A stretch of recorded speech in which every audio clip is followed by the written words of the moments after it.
बातमीपत्रामध्ये आपल्या सगळ्यांचं स्वागत करते।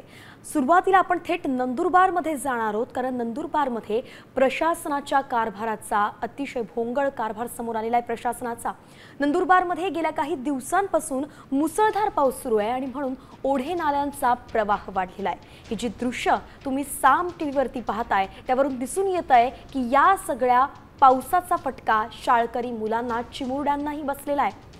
पाड्यांवरती राहणाऱ्यांना जीव धोक्यात घालून प्रवास करावा लागतोय आणि यात विद्यार्थी सुद्धा शाळेसाठी जीव धोक्यात घालताना दिसतायत। इथल्या केलखाडी इथल्या नदीवरती पूर नाहीये, त्यामुळे डोंगर पाड्यावरती राहणारे विद्यार्थी झाडाच्या फांदीवरती तोल सावरत पलीकडे जात आहेत। दोरीच्या आधाराने नदी पार करतायत, जीव धोक्यात घालूनच लहान मुलं शाळेत जात आहेत। स्वातंत्र्य मिळून अनेक वर्ष झाली आहेत आणि तरी सुद्धा पाड्यांवरती रस्ता नाहीये, ही गंभीर घटना आहे। ग्रामस्थांकडून सुद्धा अनेकदा पाठपुरावा केला जातोय, करण्यात येतोय आणि तरी सुद्धा प्रशासन याकडे दुर्लक्ष करतंय, म्हणावी तशी हालचालच होत नाहीये।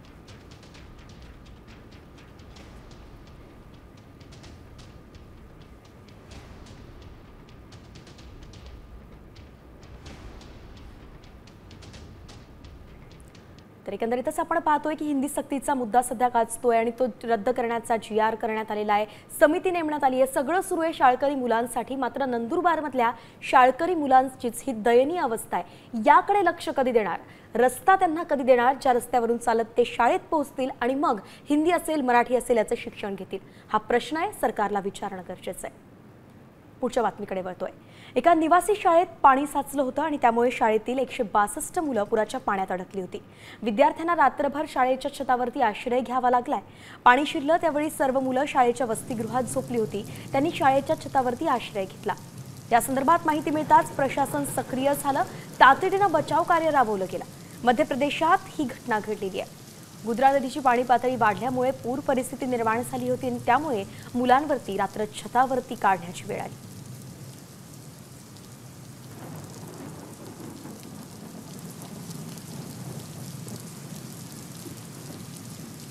हम लोगों के ग्रामीण क्षेत्र में पूर्वी सिंहभूम जिले के काफी अधिक मात्रा में बारिश हुई, जिसके चलते कोवाली थाना क्षेत्र अंतर्गत एक आवासीय विद्यालय है, लवकुश आवासीय विद्यालय, जिसमें धीरे धीरे पानी भरने लगा था। जब वहां पे टीचर्स को लगा कि पानी ज्यादा भर रहा है और बच्चों को खतरा है, तो उन्होंने बच्चों को स्कूल की छतों पे ले जाकर के सुरक्षित स्थान पे रख दिया। परंतु सुबह होते होते जल स्तर काफी बढ़ गया था और स्कूल की काफी सारी इमारत जो है वो डूबने लग चुकी थी। और जो भी हम लोग के पास राहत सामग्री थी उसकी मदद से हम लोगों ने धीरे धीरे करके सभी बच्चों को सुरक्षित निकाल लिया। मध्य प्रदेशातली परिस्थिती आपण पाहिली। आता जम्मू काश्मीरमध्ये जातोय। जम्मू काश्मीरमध्येही पावसाचा कहर आहे। अगदी सलाल धरणाचे दरवाजे उघडल्यानं चिनाब नदीला पुराचा धोका निर्माण झालाय। जम्मू काश्मीरमधील रियासी जिल्ह्यात मुसळधार पाऊस कोसळतोय, त्यामुळे चिनाब नदीच्या पाणी पातळीत वाढ झाली आहे आणि म्हणून सुरक्षेच्या कारणास्तव सलाल धरणाचे दरवाजे उघडण्यात आले।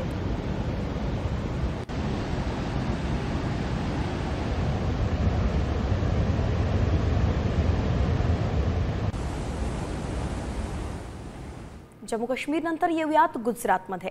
गुजरात राज्यातील प्रसिद्ध तीर्थक्षेत्र पावागड मंदिरात मुसळधार पाऊस सुरू आहे आणि त्यामुळे पूर परिस्थिती निर्माण झाली। पाण्याचा वेग इतका होता की त्याला धबधब्याचं स्वरूप आलं। मार्ग अत्यंत धोकादायक यामुळे बनला होता आणि त्यामुळे मंदिरात जाणारे भाविक सुद्धा तिथेच अडकून पडले होते। कुठलीही जीवितहानी मात्र झाली नाहीये। जेव्हा मंदिर प्रशासनाला हे कळलं, आपत्कालीन यंत्रणांनी तात्काळ लक्ष घातलं आणि परिस्थिती नियंत्रणात आणली।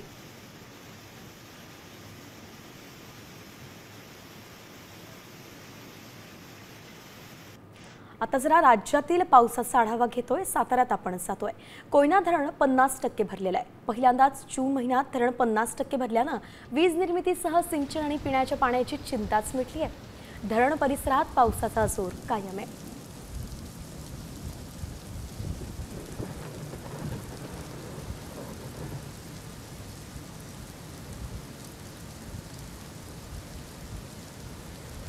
तर संपूर्ण राज्याची परिस्थिती सांगायची तर कोकण किनारपट्टीसह मध्य महाराष्ट्रात पुढील 4 ते 5 दिवस मुसळधार पाऊस आहे। काही ठिकाणी अतिवृष्टी होण्याचा अंदाज हवामानशास्त्र विभागाने दिलाय, तर विदर्भात पुढील 2 दिवस मेघगर्जनेसह पाऊस पडू शकतो। मराठवाड्यात हलक्या ते मध्यम पावसाची शक्यता आहे। कुठे कोणता अलर्ट आहे, सविस्तर पाहूयात। सगळ्यात पहिले ऑरेंज अलर्ट पाहतोय। सिंधुदुर्ग, रत्नागिरी, कोल्हापूर आणि साताऱ्याला देण्यात आलेला आहे।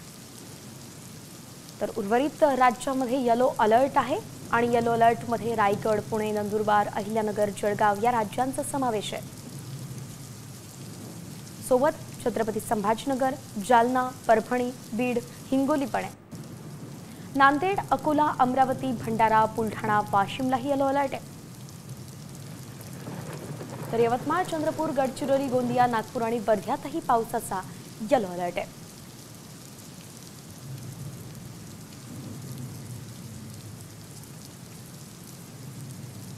आणि आता बघूयात की नेमकं राजकारणात काय घडतंय, राज्याच्या राजकारणात काय घडतंय. आजचा दिवस अतिशय महत्त्वाचा आहे कारण आजपासून पावसाळी अधिवेशन सुरू होतंय. आजचा पावसाळी अधिवेशनाचा पहिला दिवस आहे. हिंदी सक्तीबद्दल एक पाऊल मागे आलेल्या सरकारला विरोधक अनेक मुद्द्यांवरून घेरण्याची शक्यता आहे. निवडणुकांपूर्वी सरकारने केलेल्या घोषणांना आता विरोधक वाचा फोडण्याची शक्यता आहे. ज्या घोषणा केल्या होत्या, ज्या पूर्ण झाल्या नव्हत्या, या संदर्भात विरोधक आक्रमक होतील अशी शक्यता वर्तवली जाते.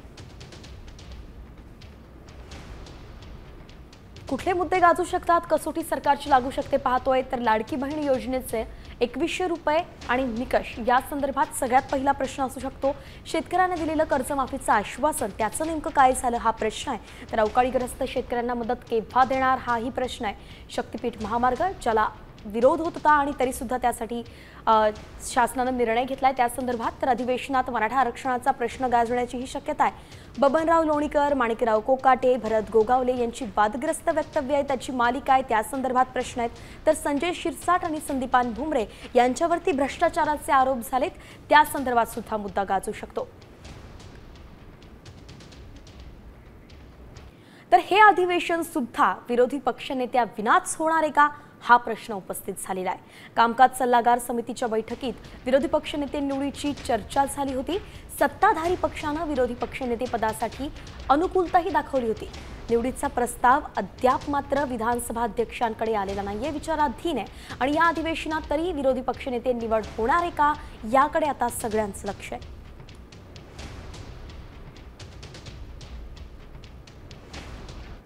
बातमी शक्तीपीठ महामार्गासंदर्भात आहे. शक्तीपीठ महामार्गाविरोधात राजू शेट्टी आता आक्रमक झालेत. राजू शेट्टी उद्या पुणे बंगळुरू महामार्गावरती आंदोलन करणार आहेत. साखर कारखानदारांनी शक्तीपीठ महामार्गाबद्दल भूमिका स्पष्ट करावी असं आवाहन राजू शेट्टींनी केलेलं आहे. नागरिकांनी हजारोंच्या संख्येने आंदोलनात सहभागी होण्याचंही आवाहन शेट्टींनी केलं. शेतकऱ्यावर आणि उद्योगधंद्यावर अतिक्रमण करणारा, उद्ध्वस्त करणारा असा हा शक्तीपीठ आहे आणि म्हणून या शक्तीपीठाला आमचा विरोध आहे. जिल्ह्यातले जे कारखानदार आहेत त्यांना मला एवढंच सांगायचं आहे, तुम्ही जर सरकारला घाबरत असाल, घाबरायचं कारण नाही. तुमच्या मिशीला कोणाचं खरकटं लागलं नसेल तर तुम्ही जनतेच्या बाजूने राहिलं पाहिजे, शक्तीपीठाच्या विरोधात राहिलं पाहिजे. कारण तुमच्या साखर कारखानदारीवर या शक्तीपीठाचा विपरीत असा परिणाम होणार आहे. तर या आंदोलनाकडे लक्ष असेल. तुर्तास पुढची बातमी आपण पाहतोय. हिंदी सक्तीचा GR रद्द झालाय आणि त्यानंतर आता मनसेची बैठक होणार आहे. सकाळी 11 वाजता राज ठाकरेंनी शिवतीर्थ या निवासस्थानी सगळ्या पदाधिकाऱ्यांची बैठक बोलावली आहे. GR रद्द झाल्यानंतर संजय राऊतांनी 5 तारखेचा मोर्चा रद्द केल्याची माहिती दिली आहे. तर उद्धव ठाकरेंनी 5 तारखेला विजयी सभेचं आयोजन करण्याचा प्रस्ताव मांडलाय आणि याच विजयी सभेत मनसे सामील होणार आहे का याबाबत बैठकीत चर्चा होण्याची शक्यता आहे.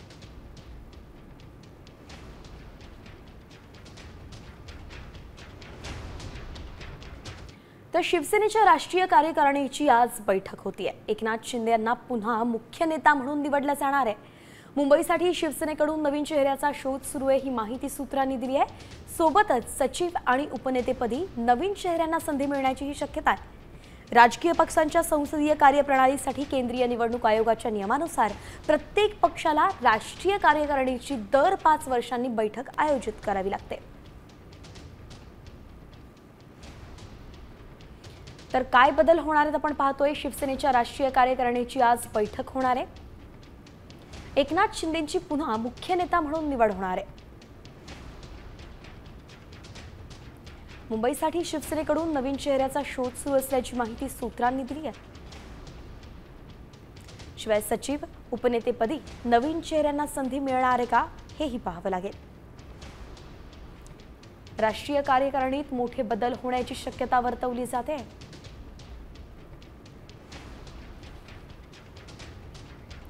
तर बीडच्या राजकारणात आता धनंजय मुंडे पुन्हा एकदा सक्रिय झाल्याचं पाहायला मिळत आहे। बीडमधील अल्पवयीन मुलीवरती अत्याचार प्रकरणी धनंजय मुंडे आक्रमक झालेत। त्यांनी संदीप क्षीरसागर यांच्यावरती निशाणा साधलाय।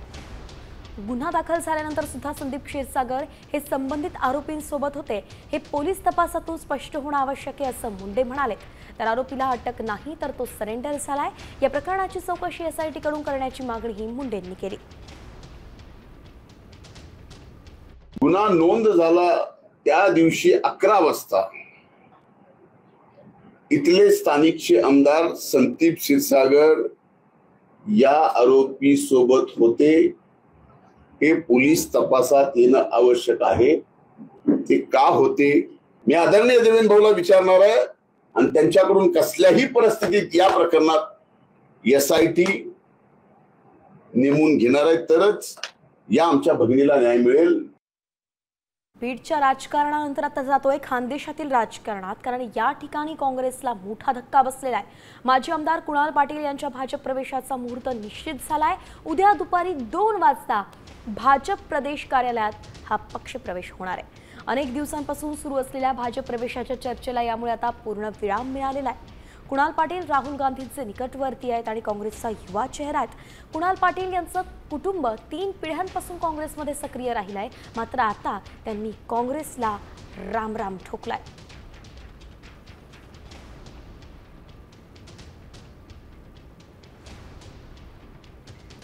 तर दुसरीकडे नाशिकमध्ये सुद्धा भाजपमध्ये प्रवेशाचा धडका पाहायला मिळतोय।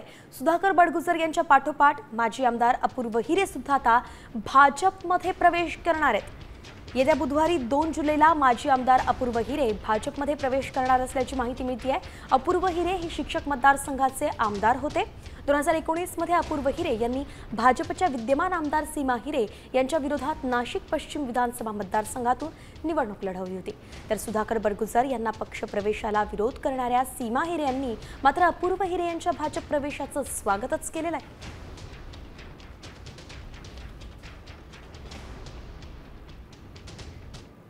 लाडक्या बहिणींना उपमुख्यमंत्री अजित पवारांनी मोठी खुशखबर दिली आहे। लाडक्या बहिणींकरिता पुढील हप्त्यासाठी 3600 कोटींचा निधी मंजूर करण्यात आलाय आणि आजपासून त्यांच्या खात्यावरती रक्कम जमा होणार आहे असंही सांगितलंय। मंत्र्यांनी सूचना केलेली होती। आज जवळपास 3600 कोटी रुपये आमच्या लाडक्या बहिणींच्या करता या महिन्याचे आम्ही डीबीटीवर पाठवलेले आहेत। उद्या त्यांच्या अकाउंटला ते पैसे मिळतील आणि तोही एक महत्त्वाचा निर्णय आज झालेला आहे। सोलापुरात एक मोठा पर्दाफाश झालेला आहे। सोलापूरच्या टेंभुर्णी येथील बोगस नोटांच्या कारखान्याचा पोलिसांनी पर्दाफाश केलेला आहे। टेंभुर्णी येथील एका घरातून 64,30,000ची रोकड जप्त करण्यात आली आहे, तर 5 लाखांचं साहित्यही जप्त करण्यात आलंय। यामध्ये प्रिंटर, वेगवेगळी कागदपत्र, शाई मशीनचाही समावेश आहे। अहिल्यानगरच्या राहुरी पोलिसांनी 1 लाख रुपयांच्या मोबदल्यात बनावट 2 लाखांच्या नोटा देणाऱ्या तिघांना अटक केली होती। त्यांच्या चौकशीत मिळालेल्या माहितीच्या आधारे राहुरी आणि टेंभुर्णी पोलिसांनी सोलापुरात संयुक्त कारवाई केली आहे। एकूण साधारणतः 66 लाख रुपयाच्या बनावट नोटा, मग 500 रुपये डिनॉमिनेशन, 200 रुपये डिनॉमिनेशनच्या नोटा, काही नोटा ज्या आहेत त्या कट केलेल्या नाहीत, अशा या मोठ्या प्रमाणावरती त्या नोटा त्या ठिकाणी मिळून आलेल्या आहेत। हे जे 3 आरोपी आहेत ते एक म्हणजे एक सोलापूर जिल्ह्यातला राहणार आहे, 2 कर्जतचे राहणारे आहेत। या तिघांनाही ताब्यात घेतलेलं आहे आणि पुढील तपास आम्ही करत आहोत। आणि यानंतर बुलेटिनमध्ये आता मॉन्सून टॉप 20च्या माध्यमातून घेऊयात मॉन्सूनचा वेगवान आढावा। कोकण किनारपट्टी भागात 4 ते 5 दिवस मुसळधार पाऊस पडेल, तर काही ठिकाणी अतिवृष्टी होईल असा अंदाज हवामानशास्त्र विभागानं वर्तवलाय। कोकणात बळीराजा सध्या भात लावणीच्या कामात गुंतलाय। सध्या कोकणात समाधानकारक पाऊस पडतोय। शेतीमध्ये यांत्रिकीकरण झालं असलं तरी कोकणात अनेक ठिकाणी नांगरणीसाठी आजही बैलजोडीचा वापर केला जातो।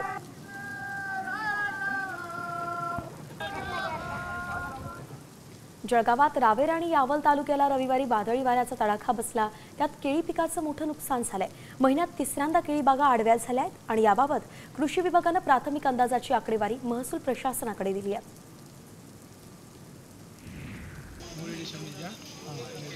नंदुरबार जिल्ह्यात मुसळधार पाऊस सुरू आहे आणि या पावसामुळे तळोदा शहरात दुमजली घराची भिंत कोसळली आहे। यामध्ये एका घराचं मोठं नुकसान झालंय। सुदैवानं या घटनेत कोणीही जखमी झालं नाही।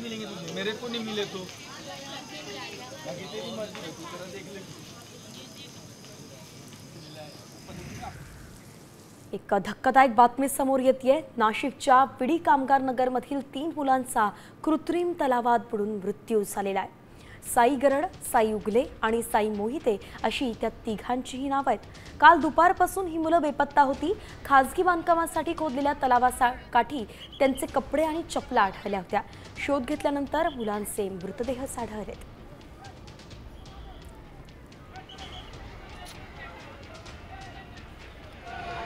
आपण पाहतोय पावसाचा कृत्रिम तलावामध्ये बुडून नाशिकमध्ये 3 मुलांचा मृत्यू झालेला आहे। खरं तर ते पोहण्यासाठी गेले होते, मात्र त्यांना पाण्याचा अंदाज आला नाही आणि त्यानंतर त्यांचा बुडून मृत्यू झाल्याचा आता प्राथमिक अंदाज आहे।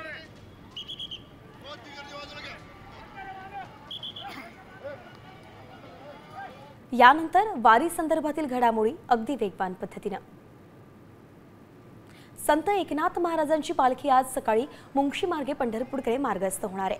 आषाढी वारीसाठी निघालेल्या संत एकनाथ महाराजांच्या पालखीचं रविवारी सायंकाळी धाराशिवच्या परंडा शहरात आगमन झालं। मोठ्या भक्तिभावानं नागरिकांनी पालखीचं स्वागत केलं। या पालखीचा पाटीलवाड्यात मुक्काम होता। त्या ठिकाणी परंपरेनुसार भजन कीर्तनही पार पडलं।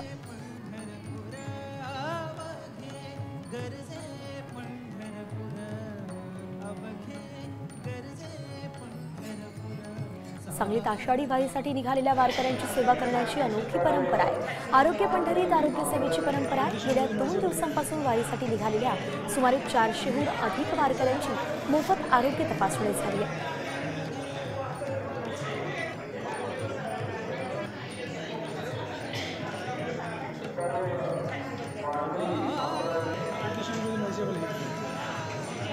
आषाढी यात्रेच्या निमित्तानं पंढरपुरात भजनी साहित्य विक्रीची दुकानं सजली आहेत। विणे गल्लीतील दुकानांमध्ये भजनी साहित्य निर्मिती केली जाते। कच्च्या मालाचा आणि मजुरी दरात वाढ झाल्यानं यंदा भजनी साहित्यामध्ये 20% वाढ झाली आहे। वारी काळात विणावाद्याला मोठी मागणी असते, याशिवाय पखवाज आणि टाळांनाही मागणी असते।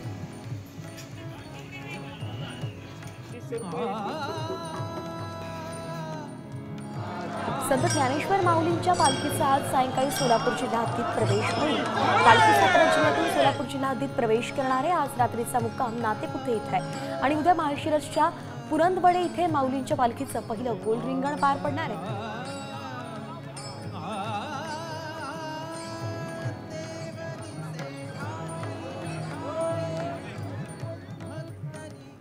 परीक्षेमध्ये पेनाने आपण उत्तर लिहित असतो, पण आता पेनच उत्तर द्यायला लागलं तर? हो, एका स्मार्ट पेनची सध्या जोरदार चर्चा सुरू आहे। हा पेन क्षणार्धात प्रश्नांची उत्तरं तर देतोच, त्यासोबत भाषांतर करणं, पुस्तक वाचण्यासारखी कामं सुद्धा अगदी झटपट करतो। पाहूयात त्याचाच खास रिपोर्ट। तुमच्या प्रश्नांची उत्तरं देणारा स्मार्ट पेन। सोशल मीडियावर स्मार्ट पेनची चर्चा।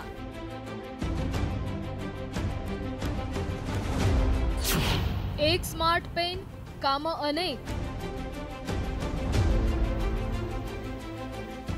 खिशाला पेन नाही असा माणूस सापडणं कठीण। अनेक जर तर महागड्या किंवा वैशिष्ट्यपूर्ण पेनांचे शौकीन असतात। परीक्षेला जाणारा विद्यार्थी तर 2 पेन बरोबर ठेवतो। आतापर्यंत तुम्ही लिहिण्यासाठी पेन वापरला असेल, पण तुम्ही कधी उत्तर देणारा पेन पाहिलाय का?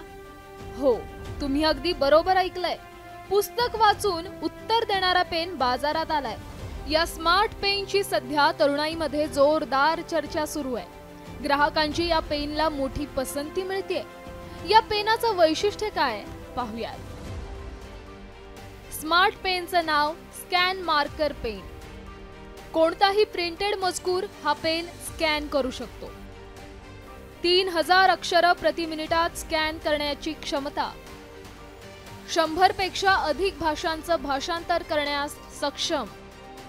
ब्लूटूथ 4.0 सह वायरलेस किंवा USB-C द्वारे connect. Notes, voice memo recording आणि MP3 स्वरूपात सेव्ह करणं शक्य। एकदा बॅटरी चार्ज नंतर पेन 6 तास सुरू राहणार। स्मार्ट पेनची किंमत अंदाजे 26,400 रुपये। हा स्मार्ट रीडिंग पेन अनेकांसाठी उपयुक्त आहे। यामुळे विद्यार्थ्यांना शिक्षकांना वाचन, नोट्स काढणं आणि भाषांतर करणं खूप सोपं होईल। तसंच माहिती डिजिटल स्वरूपात सहज मिळवता येईल।